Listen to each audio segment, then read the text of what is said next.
오늘의 하나님의 말씀 창세기 40장 1절에서 23절까지 말씀입니다.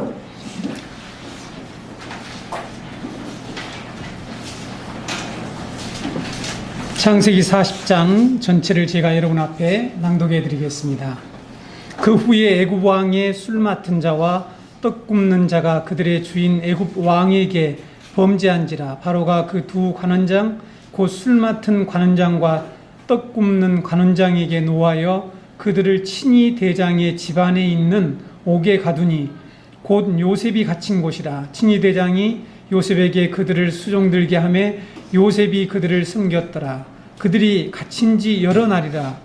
옥에 갇힌 애굽 왕의 술 맡은 자와 떡 굽는 자 두 사람이 하룻밤에 꿈을 꾸니 각기 그 내용이 다르더라.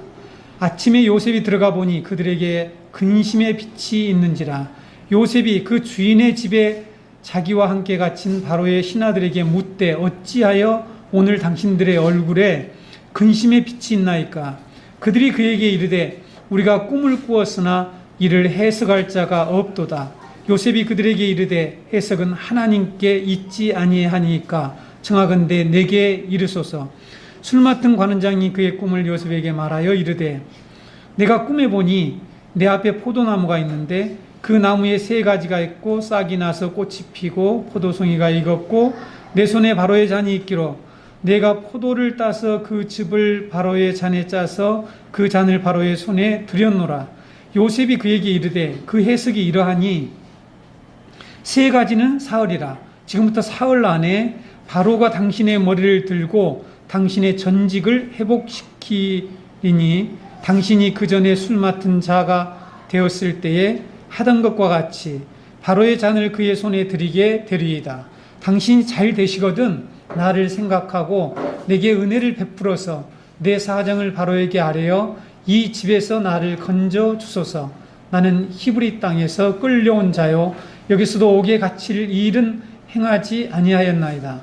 떡 굽는 관원장이 그 해석이 좋은 것을 보고 요셉에게 이르되 나도 꿈에 보니 흰떡 세 강주리가 내 머리에 있고 맨 윗 강주리에 바로를 위하여 만든 각종 구운 음식이 있는데 새들이 내 머리에 강주리에서 그것을 먹더라. 요셉이 대답하여 이르되 그 해석은 이러하니 세 강주리는 사흘이라. 지금부터 사흘 안에 바로가 당신의 머리를 들고 당신을 나무에 달리니 새들이 당신의 고기를 뜯어 먹으리이다 하더니 제3일은 바로의 생일이라. 바로가 그의 모든 신하를 위하여 잔치를 베풀 때에 술 맡은 관원장과 떡 굽는 관원장에게 그의 신하들 중에 머리를 들게 하니라. 바로의 술 맡은 관원장은 전직을 회복하며 그가 잔을 바로의 손에 받들어 드렸고 떡 굽는 관원장은 매달리니 요셉이 그들에게 해석함과 같이 되었으나 술 맡은 관원장이 요셉을 기억하지 못하고 그를 잊었더라. 아멘. 우리가 신앙생활 하면서 이것만큼은 분명히 하고 신앙생활을 하기를 원합니다. 오직 우리는 복음 선포로만 사람을 구원에 이르게 할 수 있고 복음에 의해서만 하나님의 백성이 된다는 이 사실, 이것을 우리가 분명히 해야 합니다. 복음의 선포 외에 어떤 것으로도 사람을 변화시킬 수가 없고 구원할 수가 없다는 거죠. 성경 그것을 우리에게 분명히 선포하고 있습니다. 그러므로 우리는 어떻게 해서든지 그렇다면 하나님의 이 복음을 들어야 되겠죠. 그렇죠? 이 복음이 무엇인가 하는 것을 우리는 계속해서 정의하고 배우고 있는데요. 오직 이 복음만이 우리를 살릴 수 있고 우리에게 생명을 주죠. 그래서 복음을 들어야 하나님과 하나님의 구원의 계획을 믿는 믿음을 가질 수가 있고 그 믿음 안에 거하며 생명을 얻고 살아갈 수가 있습니다. 우리가 지금까지 창세기 강론에서 그려왔던 것처럼 우리의 목표는 성경에서 복음을 발견하고 깨닫는 것입니다. 저도 늘 이것을 주의하면서 설교 말씀 강론할 때에 이 복음이 아닌 요소를 어떻게 제외시킬 것인가 하는 것을 신중하게 살피면서 이 자리에 올라옵니다.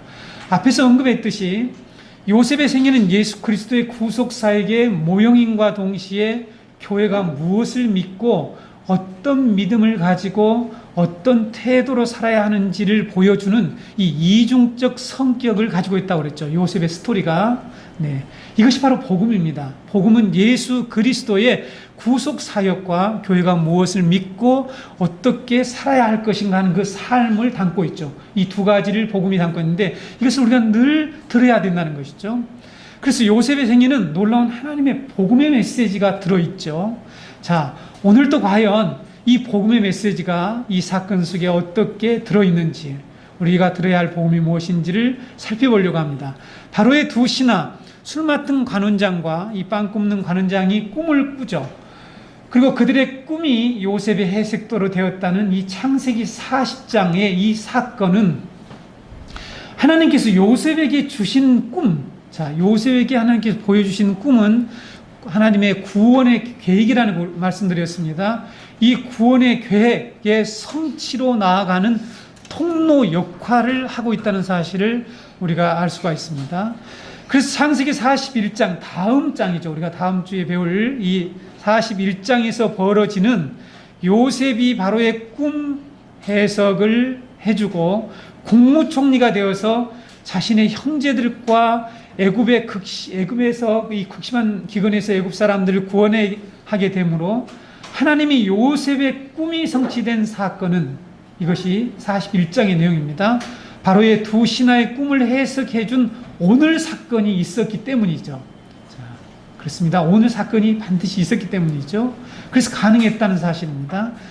그래서 바로 이 두 신하의 꿈과 요셉의 꿈 해석 사건이 어떤 의미를 담고 있는지 우리가 차근차근 살펴보겠습니다. 그동안 요셉의 스토리에서 말씀을 준비하면서 가장 어려웠던 본문인 것 같습니다. 저 개인적으로. 자, 본문 5절에서 8절을 보면 바로의 두 신하가 같은 날 밤에 각기 다른 꿈을 꾸었는데 그 꿈을 꾸고 난 후에 근심하고 있었죠. 그래서 근심하는 이 빛을 보여서 요셉이 그들에게 그 이유를 물었습니다. 요셉이 어찌하여 오늘 당신들의 얼굴에 근심빛이 있나이까? 7절에 이렇게 물었죠. 그들이 그에게 대답을 했습니다. 우리가 꿈을 꾸었는데 이를 해석할 자가 없다. 그래서 우리들이 지금 근심하고 있다. 라는 이런 답을 했습니다. 그들은 자신의 꿈을 해석해 줄 자가 없어서 근심했다라고 말을 하고 있습니다. 당시 애굽 사람들의 꿈에 대한 이 믿음, 꿈에 대한 믿음이 있었습니다. 그들이 가지고 있는 아주 중요한 이 신앙이 있었어요. 생각들, 사고가 있었습니다. 사상이 있었는데 그런 어떤 꿈에 대한 사상과 꿈을 꾼 후에 어떤 일을 했는가를 알게 되면 이들이 근심한 이유를 알 수가 있습니다. 이것을 먼저 우리가 살펴보겠습니다.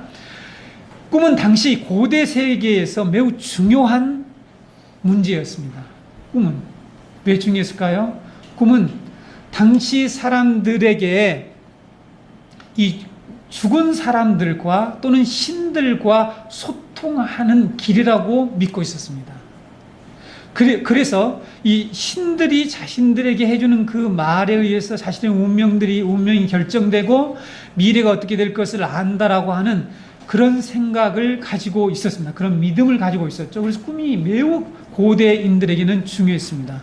그들은 꿈을 통해서 신들이 거하는 이 세계와 신들과 직접 접촉할 수 있다라고 믿고 있었다는 것입니다. 얼마나 중요하겠어요. 신들의 세계를 갔다가 올 수도 있고 또한 신들과 직접 접촉을 해서 신의 뜻을 알 수 있는 길이 뭐냐면 꿈이라고 그들은 믿고 있었다는 사실입니다.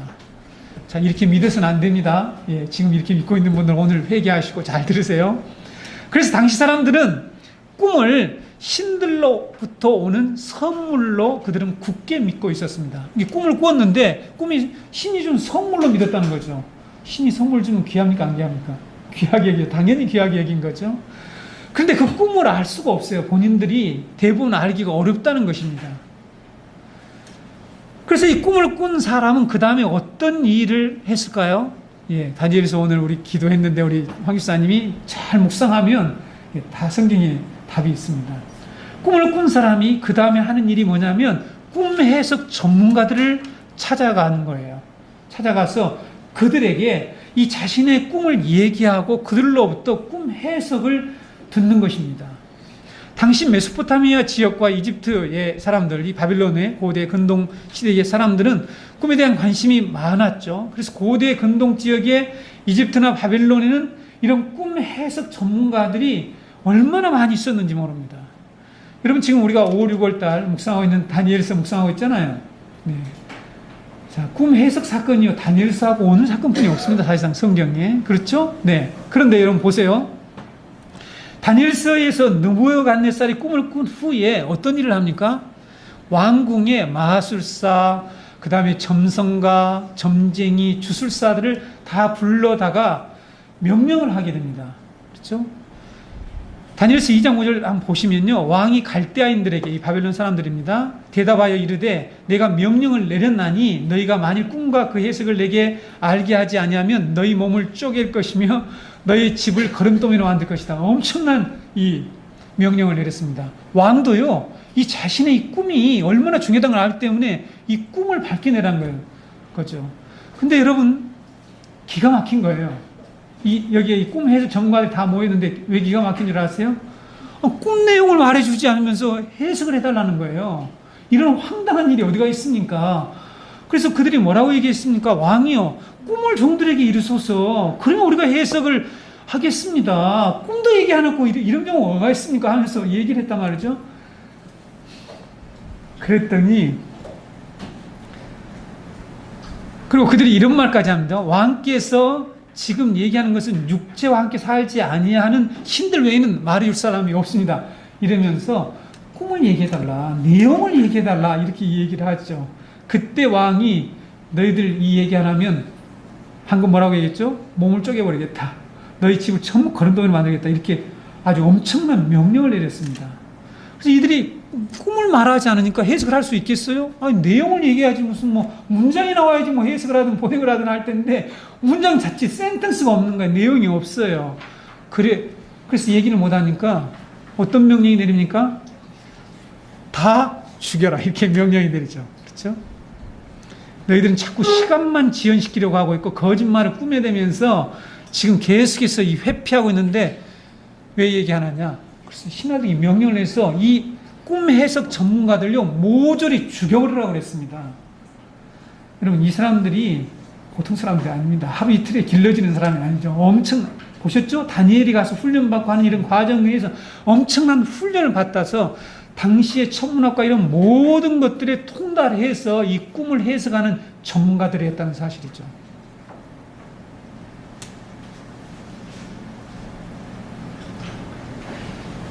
이들이 모두 죽게 될 상황에 처해 있을 때에 구세주가 나타납니다. 누구죠? 다니엘이 나타나죠. 다니엘이 느부갓네살 왕에게 오늘 요셉이 이 두 신하에게 한 말과 똑같은 말을 해요. 다니엘서 2장 28절에 오직 은밀한 것을 나타내실 이는 하늘에 계신 하나님이시라.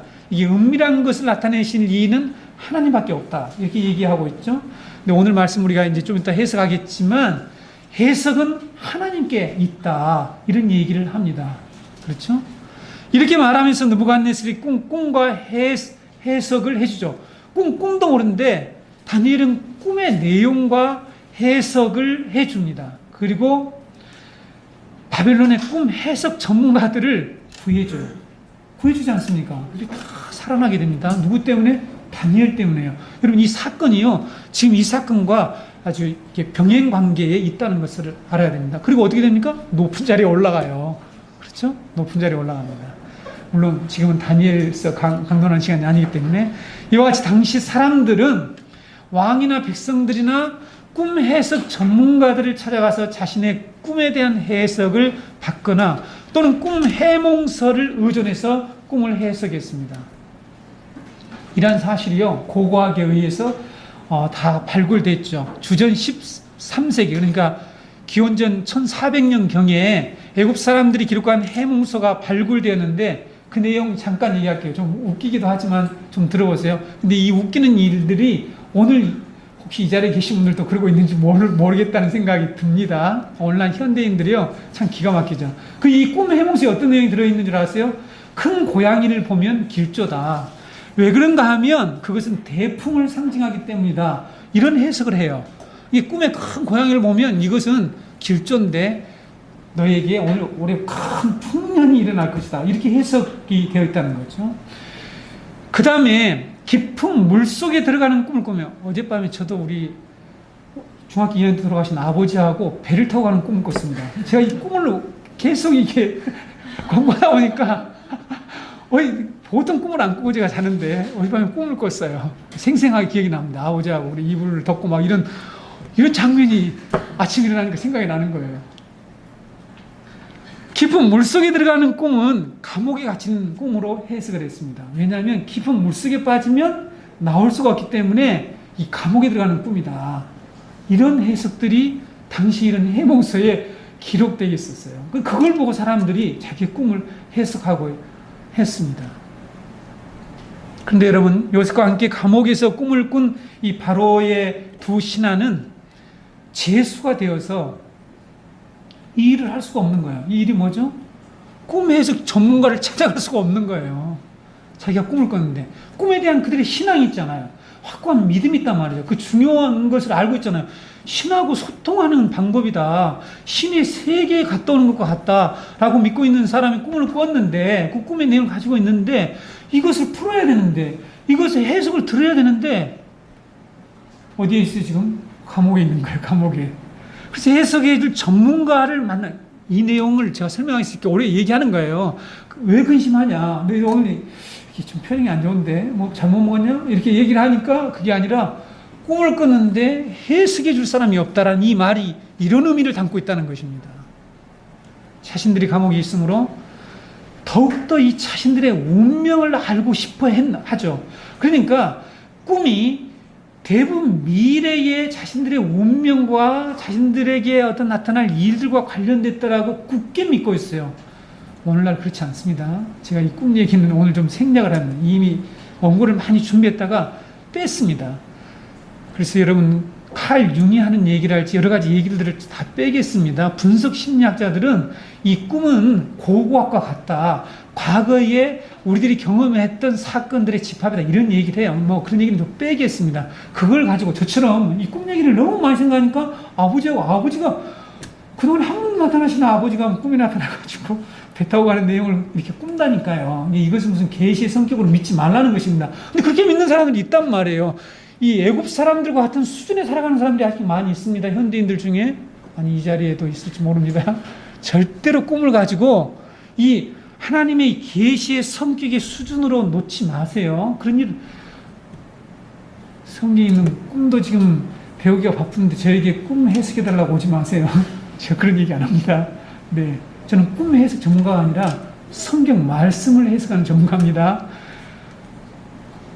이렇게 꿈의 해몽 전문가를 만날 수가 없어서 근심하고 있었다는 것이죠. 그런데 이들의 근심하는 내용을 들은 요셉이 그들이 전혀 예상치 못한 담대한 대담한 주장을 한다는 사실이에요. 그것이 오늘 40장 8절 내용입니다. 요셉이 그들에게 이르되 해석은 하나님께 있지 아니하니까 청하건대 내게 이르소서. 이 말을 가만히 그냥 표면적 문자로 보면 해석은 하나님께 있다, 나에게 이라면 내가 하나님이다 이런 말을 하고 같이 들을 수가 있습니다. 그렇죠? 근데 그런 의미는 아니죠. 요셉이 지금 내가 하나님이다 이 얘기를 하는 건 아니란 말이에요. 그러면 이 말씀의 뜻이 있단 말이에요. 요셉은 꿈의 해석은 하나님께 속한 일이라고 말하면서 그 꿈을 자신에게 말해보라고 이렇게 얘기를 합니다. 자신에게 얘기해보라. 이것은 무엇을 주장하는 내용일까요? 이것은 무엇을 얘기하는 거예요?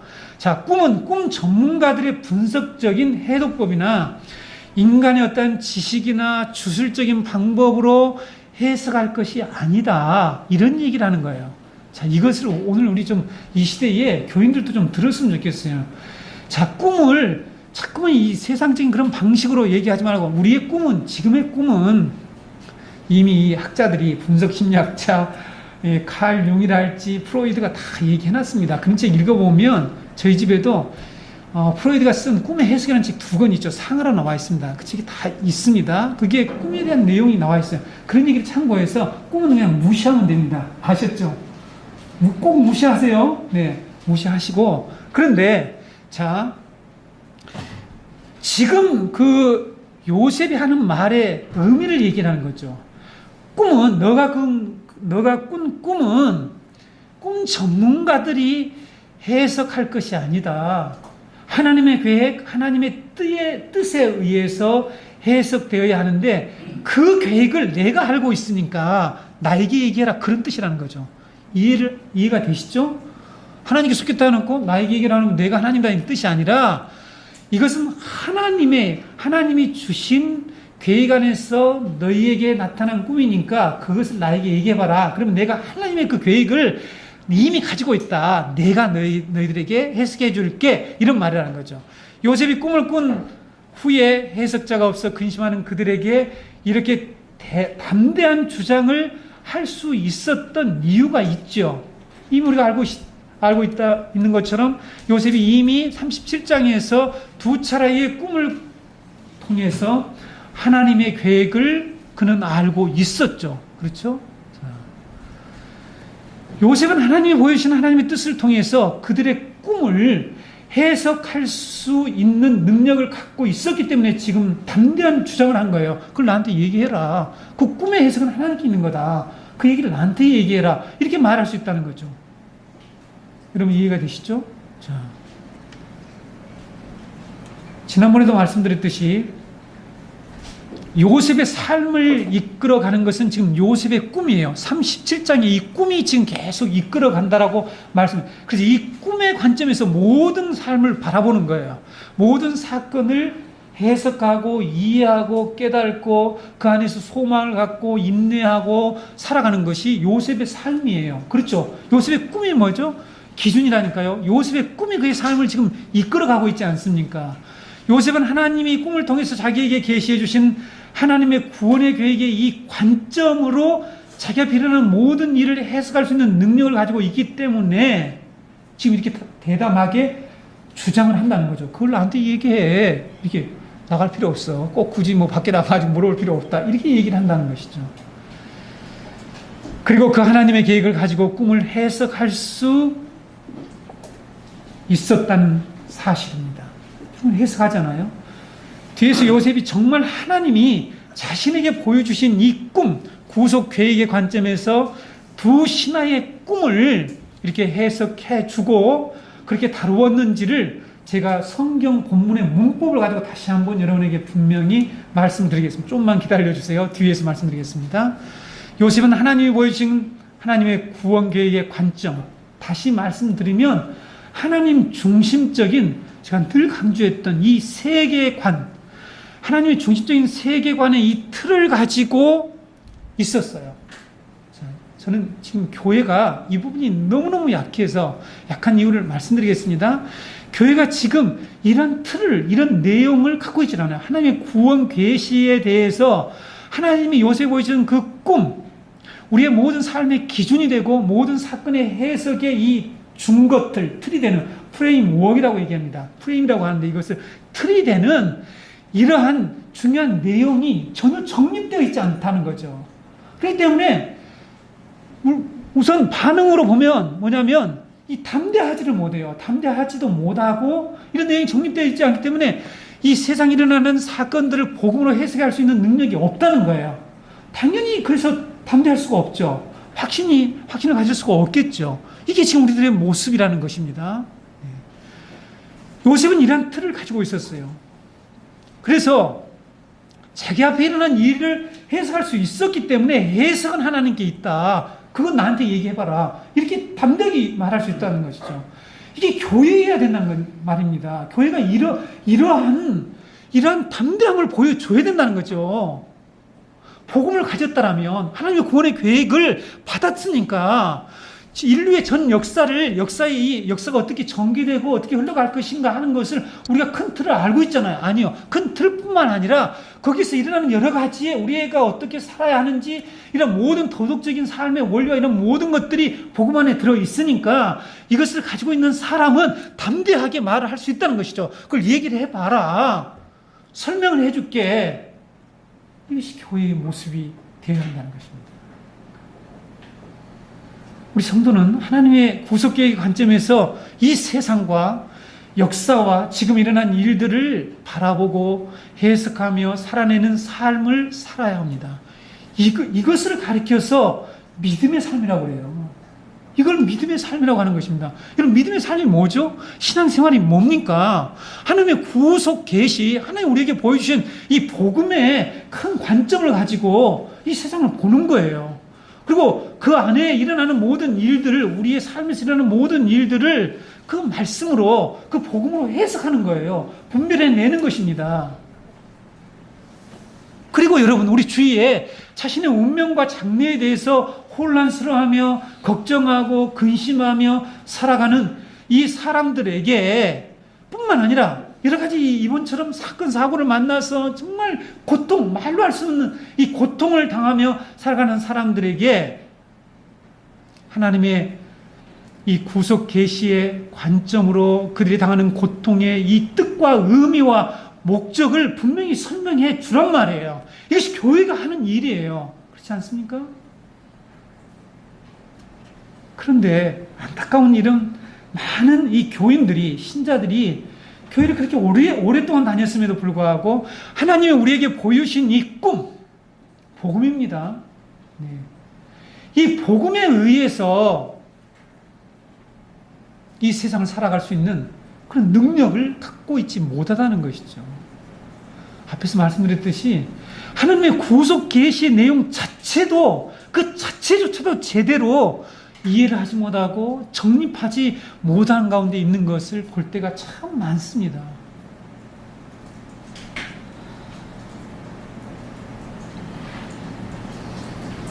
그러니 어떻게 우리가 이 세상을 말씀의 눈으로 이처럼 볼 수가 있겠어요? 그러니까 그 말씀 자체를 내가 갖고 있지도 않는데, 그 틀을 내가 갖고 있지도 않는데 어떻게 할 수 있겠냐고. 그러니까 담대하게 말할 수도 없고, 세상 사람들이 그냥 맥 빠져서 살아갈 때 나도 똑같이 맥 빠져서 살아가고, 세상들이 그런 낙심하고 절망할 때 나도 똑같이 절망하고 낙심하고 살아가고, 이런 삶이 계속해서, 이런 패턴이 우리 안에서 계속 일어나는 거예요. 여러분, 제가 이 말씀 강론을 통해서 여러분들에게 이 믿음의 삶이 뭔지, 지금 복음이 뭔지를 전해서 목표가 분명합니다. 이렇게 복음으로 우리의 삶을 해석해낼 수 있는 이 능력을 가지라는 거죠. 이걸 가져야만 담대히 살아갈 수 있다니까. 내가 어떤 비난대처하든지, 내가 부한대처하든지, 사도 바울처럼 내게 주시는 능력 안에서 내가 모든 것을 해야 돼. 그 능력은 복음의 능력이죠. 그렇죠? 긍정적인 포지티브 싱킹이 아니라 나는 뭐든 할 수 있다 이런 얘기가 아니라, 내가 어떤 상황에 있든지 내가 이 복음으로 나의 삶을 해석해내고, 내가 이것이 무슨 의미인지를 알고, 그래서 나는 여기서 기다릴 줄도 알고 내가 어떻게 살아갈지를 안다, 이 얘기를 하는 거예요. 이 복음을 왜 우리는 받았다고 말하면서 하지 못하느냐는 것입니다. 이거 복음 자체 정립이 안 돼 있는 거죠. 교회 그냥 왔다 갔다 하면서, 지난번에 그래서 안타까움으로 도덕적인 교훈 그런 얘기 하지 말라. 이 자리는 그런 자리가 아니다. 아침마다 목요일 날 가서 교수들 와서 강의하는 거 들으세요. 제 요즘 듣지 않는데 목요일 날 하나요?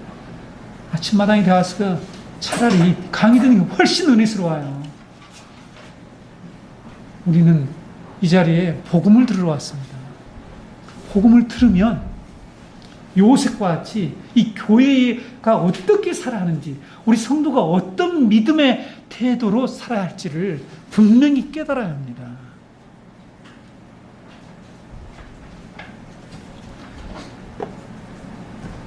제가 안타까운 얘기 하나 할까요? 오늘날 많은 현대인들과 기독교 신자들 중에 앞에서 얘기 드렸죠. 고대 애굽 사람들의 수준에 그대로 머물러 있는, 지금 여러분, 지금부터 기원전, 지금 얼마나 2003년 그러니까 2000년 전, 3000년 전에 이 고대 이 애굽 사람들, 바벨론 사람들이 생각했던 그 수준으로 살아가는 사람들이 지금도 너무 많다니까요. 그런 사람들이 누군지 아세요? 철학관 찾아가서 분석적인 암호 해독법에 의지해서 자신의 미래 운명을 점치는 사람들 있잖아요. 그러죠? 음양 오행설에 의해서, 생년 일시에 의해서 이거 계속 하는 사람 있잖아요. 근데 또 그 미혹을 떨치지 못한 신자들이 기독교인이 많다는 걸 제가 통계를 가지고 있습니다. 제가 목사잖아요, 목사. 이 분야의 전문가. 네? 어떤 사람은 자녀의 결혼을 위해서 궁합을 보러 가는 사람이 있어요. 기가 막혀. 결혼 예배학교 들어오세요. 제가 잘 가르쳐 드릴 테니까. 네? 궁합을 보러 가는 사람. 권사님이 기가 막힌 거죠. 도대체 어떻게 그동안의 신앙생활을 해왔느냐는 거죠. 사업을 할지 말지를 무당에 가서 묻는 사람이 있어요. 더 큰 바보들이 있어요. 대통령이 점쟁이한테 가서 내가 이 국가가 어떻게 될 건가. 지금 묻는 여러분 신동아에 나왔잖아요. 예? 제가 없는 얘기합니까? 이런 바보들이 어디가 있는 게 국가를 운영하는데 또 자기가 또 대통령 당선될까 안 될까 물어보러 간 사람이 있어요. 이런 기가 막히죠. 기독교 신자들 중에 45%가 철학관을 찾은 경험이 있대요. 혹시 포함되었습니까? 45% 중에? 끊으세요, 끊어. 이제. 해석은 하나님께 있다는 요셉의 주장은 모든 일은 하나님의 주권 속에 일어나고 있다. 그것을 이해하려면 먼저 하나님의 구원 계획을 올바로 알아야 한다. 그것을 내가 알고 있다. 내가 너에게 얘기해 줄게. 이게 교회가 해야 할 역할이에요. 교회가 이 세상을 향해서 근심하고 걱정하고 자기 운명에 대해서 어떻게 될 것인가 고민하는 이 사람들에게 얘기를 해주는 거예요. 창조, 타락, 구속, 회복이라고 하는 이 성경적 패러다임을 가지고 얘기를 해주는 거예요. 분명하게 세상이 이렇게 흘러가고 있다. 그 증거들을 얘기해 주는 거예요. 이걸 말해줄 만한 내용이 없어요. 이걸 제가 너무 마음 아프게 생각합니다. 제가 날마다 교회가 적으니까 제가 별로 할 일이 없는 것을 오해하지 마세요. 저 할 일이 엄청 많습니다. 제 이 일하고 있는 것입니다. 어떻게 하나님의 이 복음으로 이 세상을 해석할 것이냐. 이 이러한 틀을 어떻게 성도들에게 제대로 심어서 우리 성도들은 한 사람, 정교에 나오는 성도들만이라도, 이게 소수지만 여러분들만이라도 그런 삶을 살고 우리 주위에 있는 사람들에게 해석은 하나님께 있다. 그 내가 알고 있다. 하나님의 계획을 내가 알고 있으니 너에게 얘기해 줄게. 이렇게 담대하게 말할 수 있도록 하려고 제가 산골짜기에서 노력하고 있습니다.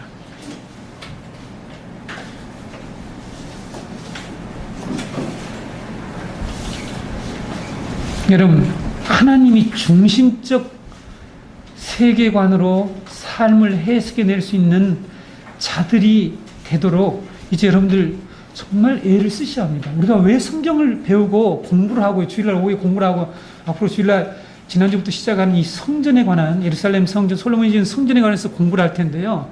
오늘 제가 이 DVD 이렇게 또 오늘부터 상영도 하면서 아주 중요한 내용을 할 것입니다.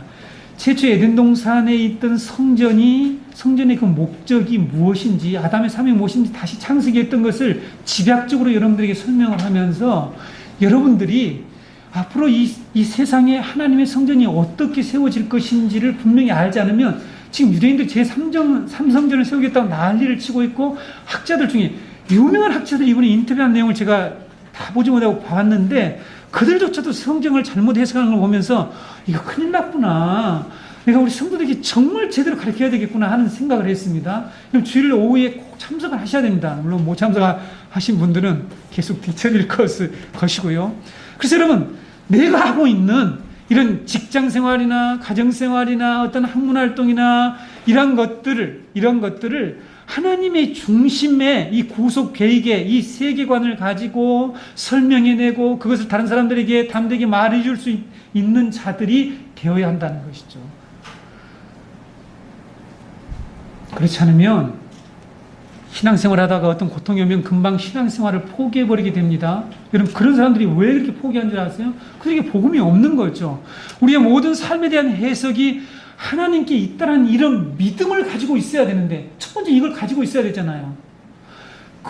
가지고 있을 뿐만 아니라 그걸 해석해 낼 수 있는 그 복음, 하나님의 말씀, 요셉이 받은 그 꿈을 가지고 있어야 돼요. 그 꿈을 정확하게 깨닫고 이해하고 있어야 되겠죠. 그래서 요셉의 삶의 힘은, 그 능력은, 생명은 거기서 나왔단 말이에요. 꿈에서 나왔단 말이죠. 그 꿈 때문에 지금 그는 오늘도 불평하잖아요. 오늘도 부탁을 좀 했는데 그냥 마지막 결론이 뭡니까? 기억을 하지 못했대요. 그렇죠? 자, 이런 내용을 제가 자세히 말씀드릴 텐데. 그래도 요셉은 가만히 있는 거예요. 왜? 해석은 하나님께 있다. 하나님이 결국은 하나님 주권적으로 자신의 꿈을 자신에게 보여주신 그 계획을 이루어 가신다는 믿음이 분명하기 때문에, 여러분, 이 믿음이 없기 때문에 다 대부분 교회 다니다가 돌아간다니까요. 세상을 다시 떠난다는 거예요. 대마와 같이 나를 버리고 사도 바울이 세상으로 나왔다고 그랬잖아요. 그런 사람들 있어요. 사도 바울 같이 그 위대한 복음 증거자 옆에도 세상을 향해서 나가버린 사람이 있다니까, 옆에 있다가. 저도 우리 교회에서 이렇게 말씀 듣다가 나갈 사람이 있을 수 있다고 생각합니다. 그래서 여러분 잘 들으셔야 합니다. 여러분하고 저하고 헤어질 수도 있어요. 그 이후에도 여러분들이 정말 이런 복음을 붙들고 살아가기를 저는 계속해서 강구하고 있으며, 여러분 한 영혼을 위해서 이 말씀을 지금 전하는 거예요. 안타까운 심정으로 말입니다. 하나님의 구속 계시라는 큰 틀 안에서 살아가는 자들은 어떤 시련이 오고 어떤 고난이 닥쳐오더라도 하나님의 해석을 받아들이며 살아가게 되죠. 그렇죠? 하나님의 해석을 받아들이기 때문에 그때 인내와 소망을 가질 수가 있습니다. 물론 잠시 우리가 넘어질 수도 있고, 뭐 저도 마찬가지예요. 잠시 혼란스럽고 왜 이런 일이 있을까 하고 정말 억울한 일을 당할 때에 고통스러워 힘들지만 다시 우리가 말씀으로 돌아가서 일어설 수가 있다는 거예요. 근데 어떤 사람은 탈락하잖아요. 어떤 사람들은 실족하잖아요. 미끄러져 버리지 않습니까? 우리는 그래서는 안 됩니다. 9절부터 13절을 보면 술 맡은 관원장이 꿈의 내용과 그 꿈에 대한 요셉의 해석이 기록되어 있습니다. 9절부터 13절에. 그리고 16절에서 20절에는 요셉이 술 맡은 관원장의 꿈을 해석해 주는 것을 보고 해석이 좋은 것을 옆에서 보고 있던 빵 굽는 관원장이 내 꿈도 해석해서 달라, 이렇게 얘기를 부탁을 하죠. 그렇죠? 그렇게 되어 있지 않습니까? 떡 굽는 관원장이 그 해석이 좋은 것을 보고 요셉에게 나도 꿈에 이런 일은 꿈을 해석해달라, 이렇게 요청하는 내용이 나옵니다. 저는 여기에서 잠시 중간에 여기 중심된 진리는 아니지만 저는 이것이 바로 전도라고 생각을 했습니다. 이 말씀, 자, 이 장면이 우리가 하나님의 해석, 하나님의 뜻을 전하게 될 때에 사람들이 말이죠, 자신도 그 내용을 알고 싶어하는 태도를 갖게 해줘야 된다는 거죠. 야, 나도 내 인생을 좀 물어봐야 되겠다. 이렇게 이 복음을 듣게 되면 사람들에게 그 복음이 그들에게 어떤 하나님을 알고 싶어하는, 하나님의 구원계획을 알고 싶어하는 이 동기부여를 일으킵니다. 성령의 역사를 하는 거죠. 그러니까 지금 이 사람이 옆에서 야, 꿈을 해석을 기똥차게 하네, 이렇게 옆에서 보고 있는 거예요. 그리고 나도 꿈을 해석해달라 이렇게 부탁을 하잖아요. 저는 이것이 진정한 전도라고 생각합니다. 그렇죠? 전도를 억지로 가서 무슨 빵 구워다가 쿠키 구워다가 주면서, 죄송합니다, 그 얘기 자주 해서 우리 처형이 다니는 교회에서 계속 하고 있대요. 그리고 처형이 아니 집에서 좀 주부로서 일 좀 하지 매일 나가서 그 일을 하니까 이렇게 남편이 힘들어한다는 얘기를 들었습니다. 그렇게 전도하는 게 아니에요. 지금 그걸 앞으로 우리 교회에서 그런 일이 없으니까 그냥 마음 푹 놓고 교회 다니세요. 혹시 목사님이 앞으로 교회 좀 성장하면은 케이크 구워라, 빵 구워라, 그래고 주변에 주면서 전도하라고 할지 염려하지 마시고 이렇게 나와서 말씀만 잘 들으시면 됩니다. 우리가 하나님 말씀으로 이 세상의 역사와 사건들과 여러 가지 일들을 설명해 주는 것을 들은 사람들이 우리가 이것을 잘 전하면, 올바로 이 복음을 정확히 전하면, 자, 여러분들도 지금 여러분 마음도 그럴 거예요. 지금 제가 이 말씀을 전하면서 다음 말씀이 어떻게 될지 그걸 듣고 싶다라고 하는 이런 동기부여가 계속해서 여러분에게 일어나고 있습니까? 네, 안 일어난다는 겁니까? 다 대답을 안 하시는데, 우리가 이렇게 복음을 정확하게 전하면 나도 복음 안에서 나의 문제를 풀어보고 싶다 라는 이런 생각들을 주위 사람들에게 줘야 되잖아요. 그렇죠? 그래야지 우리가 말씀을 전하면 그들이 복음을 받아들이는데, 이거 지 주제는 나중에는 비슷하고 똑같구나, 그래서 저 사람이 물어볼 필요가 없어. 어차피 뭐 얘기해 주지도 못하니까. 여러분들 그런 경우가 있잖아요. 이렇게 성경에 궁금한 점을 물어보고 싶은데 저 사람이 해봤자 모를 것 같으니까 물어보고 싶지 않을 때가 있잖아요. 그런 경험이 없다는 것입니까? 여러분들은 지금 다 잘 알고 있다는 것입니까? 그런 적 있잖아요. 저도 나중에 보니까 저 사람한테 얘기해서는 모르겠다. 그래서 제가 그걸 찾기 위해 지금도 마찬가지입니다. 제가 지금도 주변에 어떤 사람에게 이 성경을 물어보는 것보다 차라리 정말 훌륭한 이 서적을 찾아서, 그래서 제가 오죽했으면 제 하는 사역 중에 여러분들이 아셔야 되는데 우리 목사님 뭐 하고 있나, 뭐 하고 자빠졌나 이렇게 생각하지 마시고 제가 죄송합니다. 저는요 우리나라에 어떤 좋은 책이 나오는가 이걸 찾는 일이 일주일 내내 사역 중에 하나예요. 왜 그런가 하면 하나님의 이 진리를 정확하게 해석하고 알고자 하는 그 간절함 때문에 그 일을 하고 있습니다. 이런 우리는 주위 사람들에게, 우리 가족들에게, 나와 방에서 함께 자고 삶을 같이 밥을 먹고 있는 그 사람들에게 이런 모습을 보여주냐는 거예요. 네? 하나님 우리에게 우리의 이 삶이라는 모든 내용들을 설명할 수 있는 설명체계를 합니다. 이것을 이 전문 용어로 설명체계라고 그래요. 이 설명체계를 우리에게 주셨어요. 복음을 통해서. 그래서 우리는 그걸 가지고 주위 사람들에게 얘기를 하면 주위 사람들이 기똥차다. 나도 듣고 싶다. 얘기 좀 해달라. 어떻게 이렇게 물어야 되는데 아이고 저 사람한테 얘기해봤자 소용이 없어. 이러면 안 된다는 것이죠. 얼마나 많은 신자들이 지금 이런 상황에 있다는 것입니다. 물어봐도 모를 것 같다는 그런 생각이 든다는 거예요. 21절과 22절을 보면 바로의 두 신하가 꿈이 요셉이 해석해 준 대로 실제로 이루어진 그런 내용이 기록되어 있어요. 그렇죠? 자, 21절, 22절에 여러분 이것은 무엇을 말하고 있는 것입니까? 요셉의 해석이 옳다라는 것을 증거하고 있는 말씀이에요. 요셉의 해석이 옳다라는 걸 증거하고 있다는 것입니다. 그들의 꿈과 그 꿈의 결과는 하나님의 계획에 의한 것이고 하나님의 계획의 관점에서 말한 요셉의 해석이 옳았다라고 하는 그 증거가 나타난 결과가 여기에 기록되어 있다는 거죠. 21절, 22절이죠.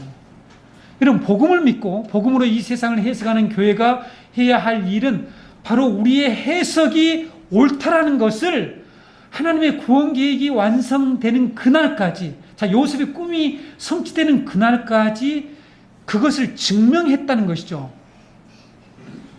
성도 여러분, 우리가 믿고 있는 이 믿는 것이 옳다라는 것을 증명해야 된다는 것입니다. 사람들에게 하나님의 뜻이 이루어지고 있다는 것, 하나님의 계획이 지금 이루어지고 있다는 것을 보여줘야 된다는 것, 증명해야 하는 것, 이것이 교회의 중요한 사명입니다. 우리 기독교가 전하고 선포하는 복음으로 이 세상에 일어난 일들을 설명해주는 가장 옳은 설명체계라는 것을 사람들에게 증명하라는 거예요. 증명해 줘야 됩니다.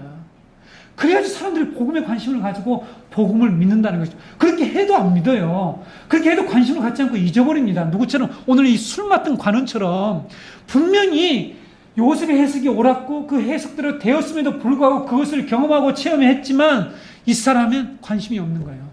그래서 2년 동안 잊어먹었습니다. 그러나 하나님이 기억시키는 것입니다. 하나님 기억시킬 것이라는 것을 요셉이 알고 있습니다. 그래서 요셉이 그 얘기까지 해요. 누구에게? 술 맡은 관원장에게요. 제가 좀 이따 문법적으로 설명해 드릴게요. 기독교가 전하는 복음이 진리라는 것, 옳다라는 것, 옳음이라는 것, 이것을 교회는 사람들에게 증명해 보여야 합니다.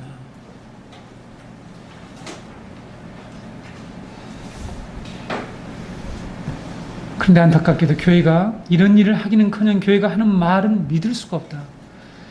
성도들이 교인들이 하는 말은 못 믿어. 교인들하고 거래하면 안 돼. 약속을 너무 짧게. 이런 얘기를 듣고 있는 현실 너무 마음 아프지 않아요? 네? 우리가 하는 말이 옳다라는 것을 증명을 해서 하나님의 복음을 우리가 선포하고 그것을 전하고 그래서 그들을 통해서 그들을 구원해내고 복음만이 사람을 구원할 수 있으니까 그래야 되는데 아이고 교인들 말은 못 믿어. 목사 말은 믿으면 안 돼. 장로 요즘 장로라도 못 믿어. 목사라도 믿을 수 없는 시대야. 이런 얘기들이 지금 회자되고 있잖아요. 너무 마음이 아프지 않습니까? 교회가 해야 할 일은 다시 한번 언급하는데요.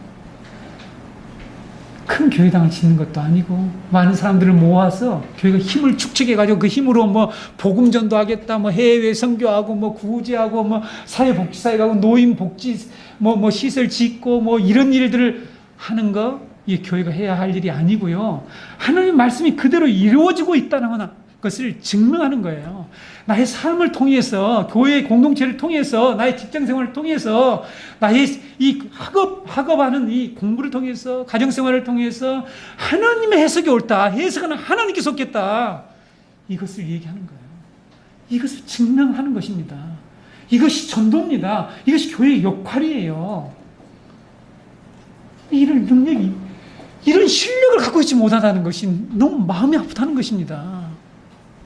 그러면서 성경도 공부하지 않고 성경도 읽지 않는 것이 그리스도인이, 이게 오늘날 이 시대의 신자들이에요. 왜? 너무 바쁘니까. 제가 잘 알죠. 바빠서 못하지 않습니까? 그리고 교회 왔다가 돌아가서 지난주에 말씀하신 제자로 돌아간단 말이에요. 그러면 안 됩니다. 자, 앞에서 말씀드린 요셉은 하나님이 자신에게 보여주는 꿈을 통해서 이 신하들의 꿈을 해석하고 신하들에게 너 분명히 복직이 될 텐데 복직되면 바로에게 얘기 좀 잘해가지고 나 여기에서 이 집에서 나가게 해달라. 여기서 건져주소란 말이 이 go out 영어로 되어 있는데 나가게 해달라. 이런 말을 부탁을 합니다. 나는 진짜 억울한 사람이야. 그렇잖아요? 나는 죄를 짓지 않았어. 이런 얘기를 했죠. 자, 과연 하나님의 구속 계획의 관점에서 두 신하의 꿈을 해석해 주었는지를 보겠습니다. 어디서 그런 사실을 확인할 수 있는지 요셉이 술 맡은 관원장에게 한 말에서 확인할 수 있어요. 14절, 15절을 보시면, 자, 다시 한번 읽어볼게요. 당신이 잘 되시거든 나를 생각하고 내게 은혜를 베풀어서 내 사정을 바로에게 아뢰어 이 집에서 나를 건져 주소서. 나는 히브리 땅에서 끌려온 자요 여기서도 옥에 갇힐 일을 행하지 아니하였나이다. 요셉은 술 맡은 관원장이 복직될 것을 믿었어요. 믿고 있죠. 분명히 믿었습니다. 믿고 자신을 생각하고 복직이 되면 나를 좀 기억하고 생각하고 remember 나를 기억하고 바로에게 자신의 사정을 아뢰서 감옥에서 나가게 해달라라는 부탁을 합니다. 그런데요, 이 말씀에서요, 여러분, 자, 나를 생각해달라, 나를 건져달라라는 거, 자, 나를 나가게 해달라고 하는 이 말을, 이 동사예요, 동사. 생각하다, 건져주다라는 이 동사잖아. 이 동사가요, 미래형이 아닙니다. 완료형이에요, 완료형. 완료형입니다. 완료형을 사용하고 있다는 거죠. 무슨 말인가 하면, 요셉은 술 맡은 관원장의 복직이 미래에 있을 일이에요. 그렇죠? 미래에 있을 일인데 이 말을 다시 얘기해 볼까요? 너는 나를 반드시 생각하게 될 것이다. 이 말이에요. 생각하고라는 말은 생각 좀 해줘 이런 뜻이 아니라 권유형이 아니라 권유형이 있습니다만은 부탁하는 것이 아니라 너는 나를 생각하게 될 것이다. 나를 건져 줄 것이다. 이렇게 완료형으로 얘기한다는 사실입니다. 놀랍죠? 그렇죠? 자, 이런 부분은 이 목사인 제가 여러분에게 가르쳐 드릴 수밖에 없는 이 성경의 문법적 내용입니다. 요셉의 운명이 술 맡은 관원장에게 요셉이 부탁함으로 요셉의 운명이 그에게 달려있는 것처럼 이렇게 보이는 이 말, 여러분, 이것은 지금 우리가 우리말로 보니까 이렇게 되어 있지, 영어도 이것이 표현을 할 수가 없어요. 영어에서 완료형으로 표현되어 있지 않더라고요. 영어를 보니까. 이렇게 이 원문을 보지 않으면 이런 의미는 알기 어렵다는 것입니다. 그러니까 너는 나를 생각하게 될 것이다. 생각할 수밖에 없다는 거예요. 하나님이 생각나게 만들잖아요. 결국은 2년 후에요. 2년 후에, 2년을 기다려야 했습니다. 그러나 2년 후에 생각을 해냅니다. 생각을 했고요. 그 다음에 결국은 건져냄을 당하잖아요. 그것이 일어난단 말이에요. 요셉은 하나님의 구원 계획을 분명히 믿고 있었습니다. 그 꿈으로 그들의 꿈을 해석해 주었고 그들에게 이 말을 이런 일이 일어날 것이라는 것을 얘기한 것이죠. 우리 성도들이 하나님의 말씀이 진리이며 하나님의 구원 계획이 지금 여기서 그대로 이루어지고 있다는 것을 증명하는 이 역할, 이 사명, 그리고 하나님의 이 말씀의 능력으로 살아가려면 하나님의 말씀이 성취될 미래를 가져와야 됩니다. 자, 여러분, 하나님의 말씀의 약속이 성취될 그날, 지난 수요일날 말씀 정말로 영적 통치가 완성될 그날, 하나님의 이 언약이 완성될 그날을 끌고 와서 지금 여기에서 그대로 고백하고 말하고 그대로 살아가야 된다는 거죠. 이걸 이래야만이 우리가 증명하는 삶을 살 수가 있습니다. 요셉이 지금 그렇게 하고 있단 말이죠.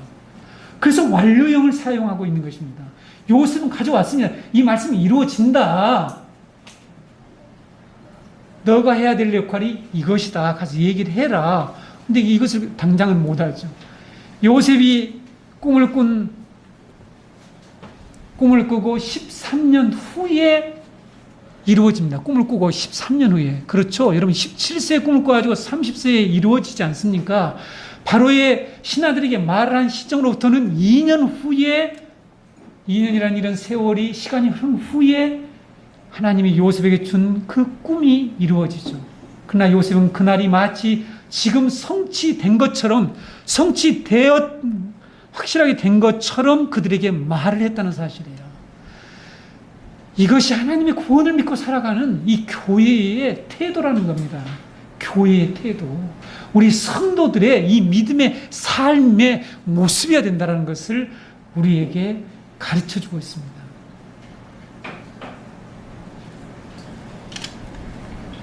요셉이 자기의 억울함을 바로에게 아뢰어서 자기가 이 감옥으로부터 나갈 수 있게 해달라는 말을 했지만 술 맡은 관원은 이 말을 했죠. 자, 술 맡은 관원은 잃어버렸습니다. 오늘 23절 마지막 절입니다. 이제 술 맡은 관원장이 요셉을 기억하지 못하고 그를 잊었더라. 여러분 40장이 이렇게 결론을 내리고 있어요. 중요하겠죠.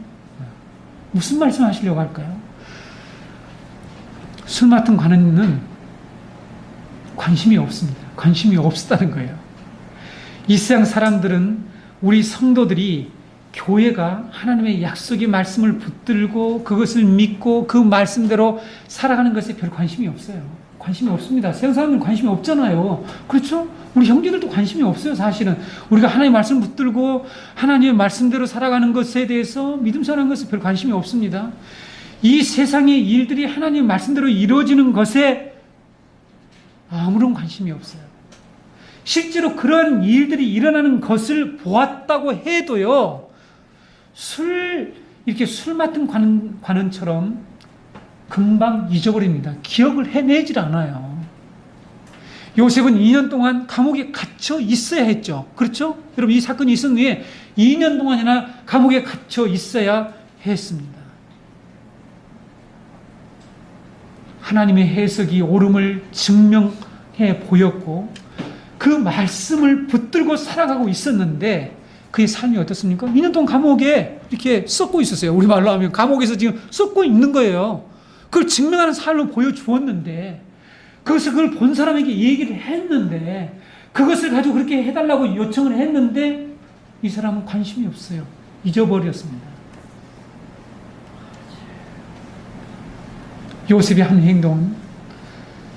행동, 하나님의 해석이 옳음을 증명하고 미래에 일어날 일들을 오늘 여기에 가져와서 고백하고 행동했던 일이 2년 후에야 결실을 맺죠.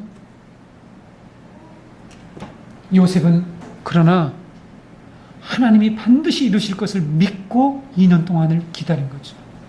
그러자 41장에 가서 우리가 다음 주 배울, 하나님은 요셉이 한 일을 기억하셔서 요셉이 고백했던 그대로 이 술 맡은 관원장이 요셉의 사건을 기억하게 되고 그 사건을 인해서 또 자기의 동료였던 이 떡 굽는 관원장이 이 꿈대로 죽은 것이 더 확증이 되잖아요. 그 확증을 가지고 이런 일이 있었다. 바로에게 그 뜻에 얘기하고 바로가 그것을 신뢰하고 그때의 요셉을 불러내서 요셉에 대한 하나님의 계획이 성취되었죠. 성도 여러분, 말씀대로 살았지만 열매가 나타나지 않을 때가 있습니다. 우리의 삶에. 있습니까? 없습니까? 있잖아요. 말씀대로 살지만 우리의 삶에 그런 열매가 나타나지 않을 때가 있습니다.